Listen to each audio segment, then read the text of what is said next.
Bienvenidos a Historias de la Bruja. Mi nombre es Jaylin y el día de hoy trataremos 3 diferentes historias de canibalismo, siempre dentro de la línea del terror y lo misterioso.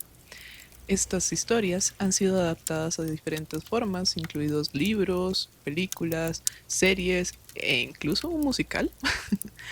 Por último, veremos cómo Edgar Allan Poe aparentemente predijo el futuro. Sin más, la historia de Sonny Bean. Es importante aclarar que esto se considera folclore escocés. No hay forma de asegurar si esto es una historia verídica o no. De cualquier forma, para efectos del podcast, será tratado como una real.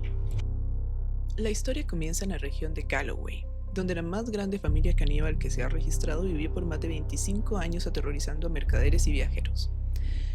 Corría el siglo XVI y nuestros protagonistas, Alexander Sonny Bean y Agnes Douglas, quien fue conocida como la Bruja Oscura o Black Agnes Douglas, empezaban un matrimonio teñido por aspectos curiosos, si lo tratamos de la mejor manera.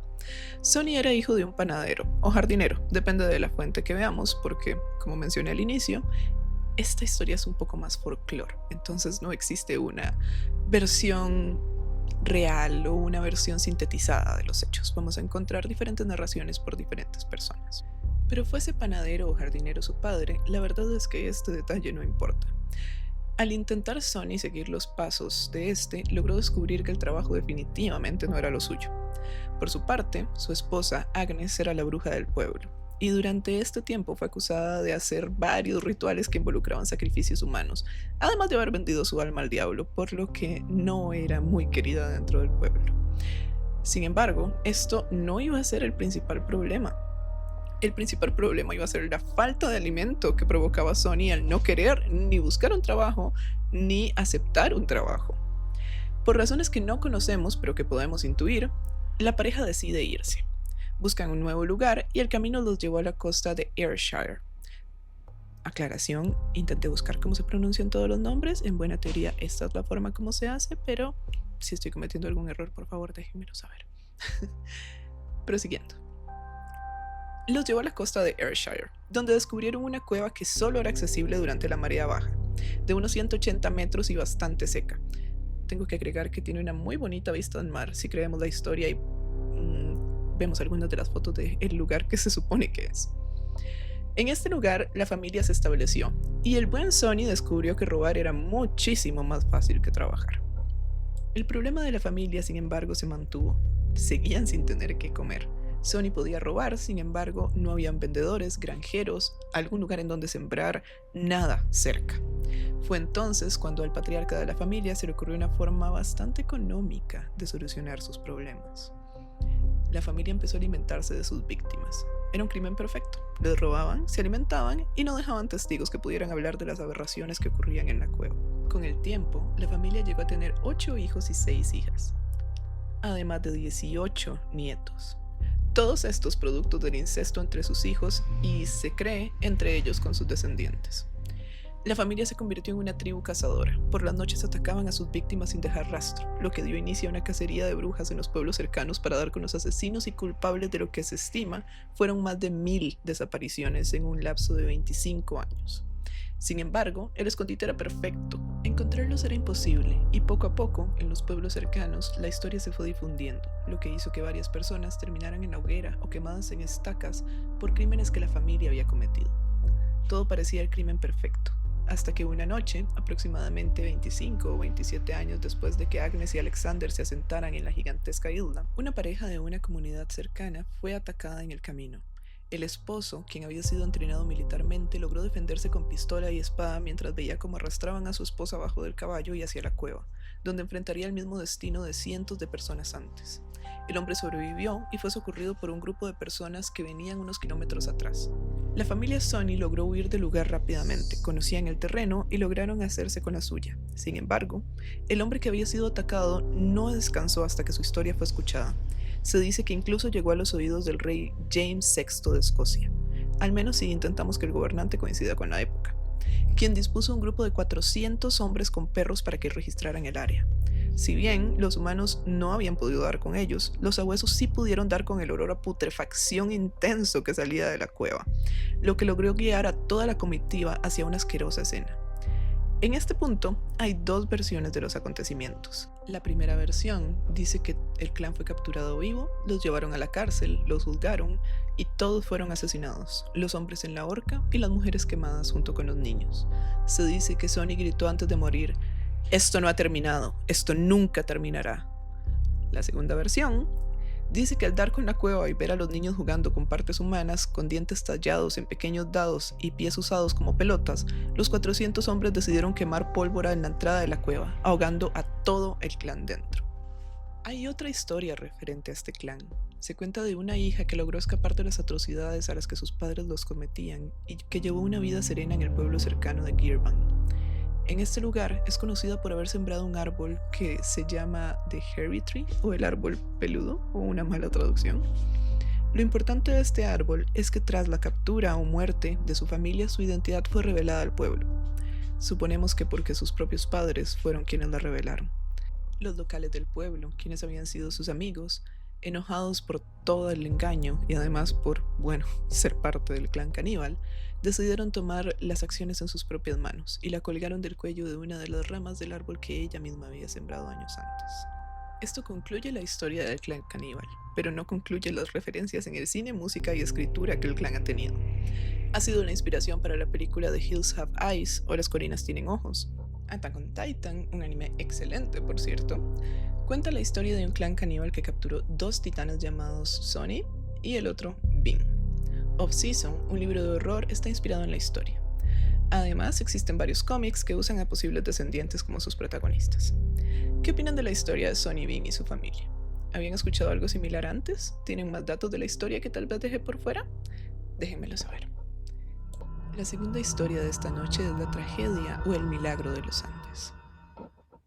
Nuestra historia comienza con el vuelo 571 de la Fuerza Aérea Uruguaya, con 45 personas a bordo al momento de salir. Tras 72 días sobreviviendo en la nieve, solo 16 personas lograrán volver a casa. El vuelo estaba compuesto por un equipo de rugby junto a sus familiares y amigos, quienes viajaban a tener un partido amistoso desde Montevideo en Uruguay hasta Santiago de Chile. Una única persona, además de la tripulación a bordo, no tenía que ver con el equipo de rugby. Un dato de color de esta historia es que si bien viajaban desde Montevideo en Uruguay hasta Santiago de Chile, países que están relativamente cerca, toda la historia va a suceder en la cordillera argentina. La tragedia real empieza cuando el piloto y el copiloto leen mal los instrumentos de vuelo, creyendo que están en otro lugar completamente diferente y que es posible empezar a descender hacia Santiago de Chile. Solicitan permiso, Torre les da el permiso y empiezan a descender. Para su sorpresa, cuando las nubes empiezan a disipar, se encuentran de frente con un valle entre las montañas, no con Santiago de Chile. El piloto hizo todo lo posible para devolverle la altura al avión, sin embargo era imposible, tenían montañas hacia la derecha, hacia la izquierda, y una de las alas del avión chocó de frente contra una de las montañas. Tras el choque, solamente 33 de las 45 personas seguían vivas. Parte de la cola había quedado en otra área, y muchísimos de los sobrevivientes estaban heridos por el choque. Por suerte, 2 de los sobrevivientes eran también estudiantes de medicina. Juntos se encargaron de dar atención primaria a los heridos. Nando, quien va a ser uno de los personajes principales en esta narración, completamente verídica por cierto, estuvo en coma 3 días debido a una fractura en el cráneo.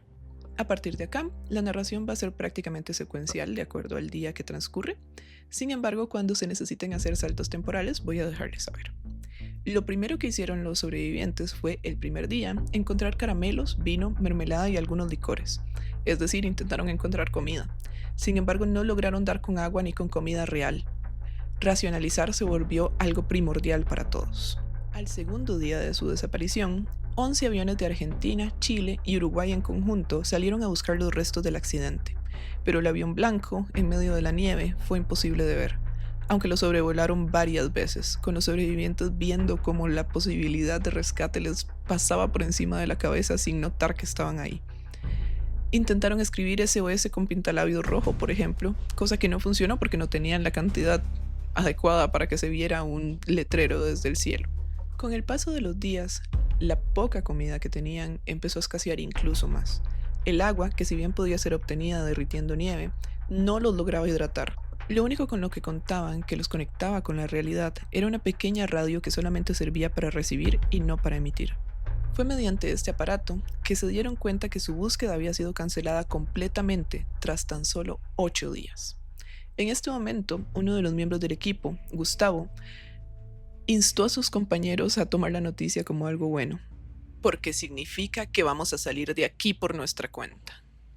Nuestra narración vuelve ahora a Nando, quien, tras 3 días en coma, finalmente despertó.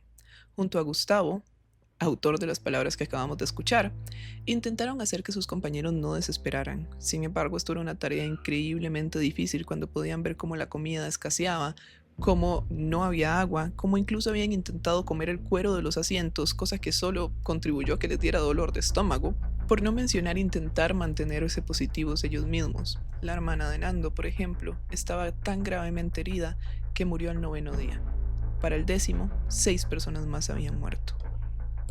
Hasta este momento creo que he logrado hacer una pintura bastante clara de la situación de los muchachos. No había comida, no había agua, las personas continuaban muriéndose y el hambre continuaba incrementando. La realidad se les volvió completamente innegable. Iban a tener que consumir la carne de sus compañeros y amigos, de sus padres, de sus madres, de sus hermanas, si querían sobrevivir. El avión había caído en un lugar en donde no crecía nada en medio del invierno, pero el terror no acababa ahí. No solo era consumir a sus compañeros ya muertos. El pacto que tenían que hacer, incluía también permitir que sus compañeros comieran de su carne si llegaban a morir. Nando, como les dije, protagonista de nuestra historia, tuvo una única objeción respecto a esto. Pidió que el cadáver de su hermana y el de su madre no fuesen comidos, y los protegió cada día que permaneció en el lugar. Los muchachos entonces se dividieron las tareas. Cayó sobre Canessa, uno de los miembros, cortar la carne con un trozo de parabrisas. Y para que muchos de los tripulantes católicos aceptaran comer, compararon lo que hacían con la comunión de Cristo, en la que se bebe la sangre y se consume el cuerpo. Ahora, esta historia no formaría parte de un podcast de terror si las cosas permanecieran como están. Siempre está la posibilidad de que las cosas empeoren. Los sobrevivientes habían encontrado una forma de sobrevivir y ahora su mala suerte tenía que hacérselos pagar. Tras 17 días del accidente, solo 7 días después de empezar a consumir carne humana, una avalancha enterró a los sobrevivientes dentro de los restos del avión. 8 personas más murieron, incluido Gustavo, quien no los había dejado desesperar ante la noticia de que la búsqueda había acabado. Otro de los muertos era Liliana Metol, a quienes los sobrevivientes consideraban una madre y una santa, debido a lo mucho que había cuidado a todos durante la tragedia. Los muchachos estaban ahora encerrados y con riesgo de morir ahogados por falta de aire. Nando logró dar con un pico de metal e hizo un hueco en el techo para mejorar la ventilación. 2 días después, lograron cavar un túnel hasta la superficie con otras piezas del avión. En la superficie, se encontraron con una tormenta de nieve. El infierno en la tierra no acababa para los jugadores de rugby. Durante 3 días más, los sobrevivientes tuvieron que permanecer encerrados en el espacio de 1 metro, con los cadáveres de sus amigos alrededor. Esta segunda tragedia los hizo afrontar una realidad. Quedarse allí no era una opción. Iban a morir si no se movían. Las exploraciones entonces comenzaron desde que la tormenta finalizó. Los preparativos entonces empezaron. Se seleccionaron 4 hombres que debían racionar fuerza y comer mejor que los otros. Después de 7 días, estos 4 hombres emprendieron el camino hacia la montaña. Su primera idea era encontrar el Valle de Chile, de donde se supone que debían de estar cerca. Sin embargo, lo primero con lo que dieron, tras horas de caminata, fue con la cola del avión casi intacta. Adentro de esta, debido a que no habían quedado sobrevivientes, varias de las cosas todavía estaban funcionales. De hecho, incluso encontraron un par de empanadas, que los muchachos pudieron comer, algunos cómics que leyeron durante la noche, y una radio que solo funcionó para encender las esperanzas y no servir al día siguiente. La primera exploración fue un fracaso. Corría el día 34 y 3 personas más habían muerto. Los sobrevivientes decidieron entonces emprender el camino hacia el lado contrario, el oeste. El problema era que todos querían que alguien fuera, pero solo Nando estaba dispuesto a hacerlo. Finalmente, el muchacho logró convencer a Canessa y a otro de los miembros del equipo de rugby. Se hicieron con carne suficiente para 3 días de ascenso y tras 2 meses del accidente inicial, empezaron el ascenso. Además de esto, habían logrado hacer una bolsa de dormir con los asientos del avión, con lo que sobrevivían por las noches. Es importante que para el segundo día, mientras caminaban subiendo un pico, Canessa creyó que había visto un camino hacia el este. Se lo informó a sus compañeros, pero ninguno de los dos le prestó atención. Al tercer día, se dieron cuenta de que tras subir el primer pico que les mencioné, no había un valle como esperaban, sino muchísimos más picos helados. El cuarto día, el tercer compañero decidió devolverse para dejar su ración de carne a Canessa y Nando, que recordemos que solamente habían llevado raciones suficientes para 3 días. El tercer compañero improvisó un trineo con un asiento del avión y le tomó solamente 1 hora volver al lugar del accidente. 3 días subiendo fueron recorridos en 1 hora de trineo improvisado. Los otros 2 muchachos continuaron subiendo hasta llegar a la cima. En la cima lograron divisar un pequeño valle en medio de las montañas. Canessa, que estaba al borde de sus fuerzas, quería devolverse, pero Nando logró convencerlo de que no desistieran y siguieron por los días que faltaban. Canessa, tiempo después, descubriría que el camino que señaló al segundo día era mucho más corto y fácil. Pero bueno, con los días llegaron al valle y siguiéndolo empezaron a notar signos de civilización. En el 9º día de caminata, los muchachos vieron vacas. Estas vacas fueron los primeros signos de civilización, de sociedad, de personas que habían visto tras más de 2 meses del accidente. Mientras armaban campamento, uno de los muchachos vio a 3 hombres cabalgando al otro lado del río, justo cuando creían que se morían. Intentaron comunicarse a toda costa, sin embargo era casi imposible. Era como si el destino les estuviera jugando una broma súper cruel. Habían encontrado ayuda y no podían pedírsela. Gritaron y gritaron, pero ante la petición de auxilio, los hombres solo dijeron mañana, dejando a los muchachos una noche más solos en el frío. Los hombres dieron aviso a las autoridades, y los muchachos fueron rescatados al cabo de unos días. En este punto, quizás el detalle más interesante de esta historia, tengo que aceptar que dejé algunos por fuera, por ejemplo la carta que escribió Nando, por ejemplo las relaciones que tenían entre ellos. Pero este detalle es uno que han dejado fuera en muchísimas representaciones y que para mí es uno de los detalles más escalofriantes de esta historia. A los muchachos los fueron a recoger los cuerpos de rescate, sin embargo no tenían espacio suficiente para todos. ¿Cuál fue la solución? Perfecto, vamos a llevarnos a los que están muchísimo más vulnerables en este momento, a los golpeados, a los que tienen fracturas, y los otros van a permanecer otra noche acá. Ante el miedo en la cara de los muchachos, ante el pánico de ser dejados allí otra vez, los paramédicos que iban en los aviones ofrecieron quedarse con los sobrevivientes. Compartieron la comida que llevaban, el calor y las historias, pero en especial la esperanza de que aquel infierno finalmente había terminado. La historia de los Root Beers ha inspirado múltiples obras. La más reciente es el documental de Netflix que mencioné al inicio, La Sociedad de la Nieve. Existen también libros creados por sus propios protagonistas, referencias en diferentes series televisivas, por ejemplo en Rick and Morty, en Bones e incluso en largometrajes. Finalizada la historia, ¿ustedes qué harían en esta situación? ¿Podrían llegar al punto de consumir no solo carne humana, sino a sus amigos, a sus padres, a sus hermanos? ¿Creen que podrían con el estigma social que les sigue? No es simplemente el hecho de tener que sobrevivir, es el hecho de sobrevivir y luego tener que afrontar a la sociedad, el hecho de luego tener que afrontar el cómo seguir viviendo, el hecho de no pasar a estar en un estado de pánico todo el tiempo, de sobrevivencia todo el tiempo. Si me preguntan a mí, es muy posible que sí lo hubiera hecho.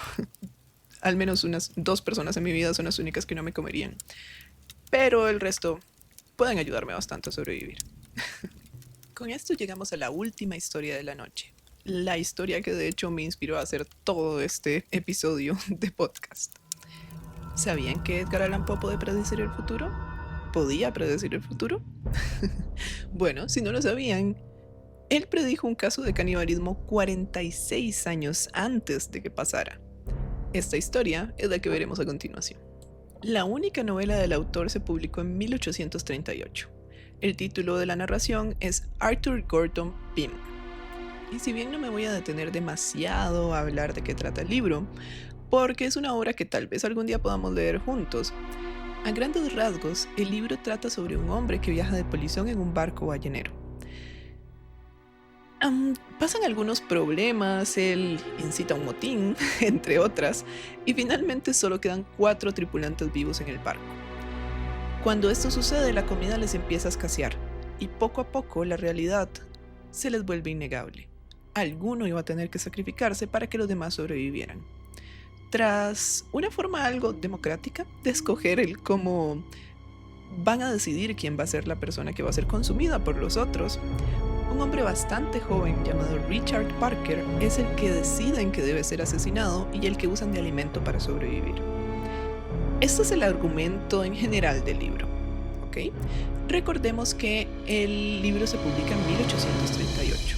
Sin embargo, en 1884, el yate Mignonet, lo siento, tiene un nombre bastante difícil.